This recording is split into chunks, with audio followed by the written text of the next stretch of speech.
Hi friends, ಬನ್ನಿ ಇವಾಗ ಟ್ರೆಂಡಿಂಗಲ್ಲಿ ನಡೀತಾ ಇರೋವಂಥ ಈ DIY ಕ್ಯಾಲೆಂಡರ್ನ ಮಾಡೋದು ನೋಡ್ಕೊಬರೋಣ. ನನಗೆ ಫುಡ್ ಇಷ್ಟ ಆಗಿರೋದ್ರಿಂದ ಫುಡ್ ರಿಲೇಟೆಡ್ ಪೇಪರ್ನ ನಾನು ಪ್ರಿಂಟೌಟ್ ತೆಗೆದಿಟ್ಕೊಂಡಿದ್ದೀನಿ. ಯೂಟ್ಯೂಬಲ್ಲಿ ಇನ್ಸ್ಟಾಗ್ರಾಮಲ್ಲಿ ನೋಡ್ಬೋದು, ತುಂಬಾ ಫ್ಲವರಲ್ಲಿ ಮಾಡಿರ್ತಾರೆ. ನಾನು ಈ ಥರ ಒಂದು ಫುಡ್ ಲವರ್ ಆಗಿರೋದ್ರಿಂದ ಈ ಥರ ಒಂದು ಕ್ರಿಯೇಟಿವ್ ಆಗಿ ಡಿಸೈನ್ ಆಗಿ ಮಾಡೋಣ ಅಂತ ಈ ಜೆರಾಕ್ಸ್ ಪೇಪರಲ್ಲಿ ಆಲ್ರೆಡಿ ಬ್ಲ್ಯಾಕ್ ಮಾರ್ಕ್ ಇರೋದ್ರಿಂದ ನನಗೆ ಇಷ್ಟ ಆಗೋ ಥರ ಕಲರಲ್ಲಿ ಪೇಂಟ್ ಮಾಡ್ಕೊಂಡು ಇದನ್ನು ಕಟ್ ಮಾಡ್ಕೊತಾ ಇದ್ದೀನಿ. ನಿಮ್ಗೆ ಯಾವ ಥರ ಬೇಕಾದ್ರೂ ಮಾಡ್ಕೋಬೋದು.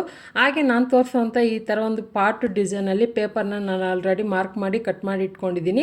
ಔಟ್ಲೈನ್ ಆಗಿ ಬ್ಲ್ಯಾಕ್ ಕಲರ್ ಮಾರ್ಕ್ ಕೊಟ್ಬಿಟ್ಟು ಇವಾಗ ಇದು ಕ್ಯಾಲೆಂಡರ್ದು ಏನು ಲೆಟರ್ ಇದೆ ಅದನ್ನು ಅಂಟಿಸ್ಕೊತಾ ಇದ್ದೀನಿ. ಇದನ್ನು ನೀವು ಹ್ಯಾಂಡಲ್ ಕೂಡ ಬರ್ಕೋಬೋದು, ಅಂದರೆ ಕೈಯಲ್ಲೇ ಬರ್ಕೋಬೋದು.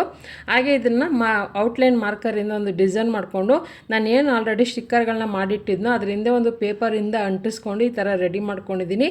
ಈ ಕ್ಯಾಲೆಂಡರ್ ಐಡಿಯಾ ನಿಮಗೆ ಇಷ್ಟ ಆಗಿದೆ, ನೀವು ಕೂಡ ಟ್ರೈ ಮಾಡಿ ನೋಡಿ. ಇನ್ನು ಯಾವ ಥರ ವೀಡಿಯೋಸ್ ಬೇಕಂತಲೂ ಕಮೆಂಟಲ್ಲಿ ತಿಳಿಸಿ. ಹಾಗೆ ಲೈಕ್ ಮಾಡಿ, ಶೇರ್ ಮಾಡಿ, ಫಾಲೋ ಮಾಡಿ. ಬಾಯ್.